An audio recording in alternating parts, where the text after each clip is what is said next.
A commonly asked question is that I'm planning a tummy tuck. I'd like to have a tummy tuck to flatten my tummy nice and tight. I'm ready to have a beach body after having had kids or after having lost weight. How long do I need to recover? How do I recover after a tummy tuck? So let's talk about that. A tummy tuck operation is a two-part operation. The first part of the operation addresses the extra skin and the drapey skin that's on the abdominal wall. The second portion of the operation is a sculpting and shaping operation, both of the muscles and of the fatty deposits on the flanks for most patients. In the deeper portion of the operation, we repair the muscles, bringing the six-pack or rectus muscles together using a series of absorbable sutures to create an internal corset.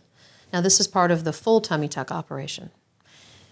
We also will do a little bit of liposuction, typically of the flanks, to narrow the waistline and to sculpt the back side of the body so that you have a nice smooth contour. After these surgeries, it's important to give a full amount of time for recovery. And what this means is that you want at least 4 weeks of light activity after your tummy tuck.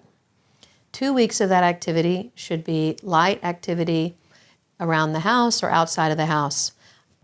I usually tell patients that you could call this the coffee cup part of recovery, meaning that you can do any activities the first 2 weeks after your tummy tuck that you might do with a full cup of coffee in your hand. I'll often suggest to patients that they have a relative come and visit or a friend so that there's another pair of hands around the house if they have young kids. So the first 2 weeks are light activities in and around the house. Once you're off of pain tablets, after the first week or so, you can do a little bit of light driving, but you need to be comfortable turning and looking over your shoulders so that you can clearly see the traffic around the vehicle and you can look at all of your blind spots. You should not do cardiovascular exercise for at least 4 weeks. You should not do yoga or other intense bending or stretching exercises for 6 to 8 weeks, depending on the extent of the fascial injury and the extent of the fascial repair on your abdominal wall. It's important to wear a compressive garment around your waistline to help smooth those contours after liposuction. When you plan your surgery, we can talk in more detail about your exact recovery timeline. Most patients should plan 2 weeks off of work after a tummy tuck operation.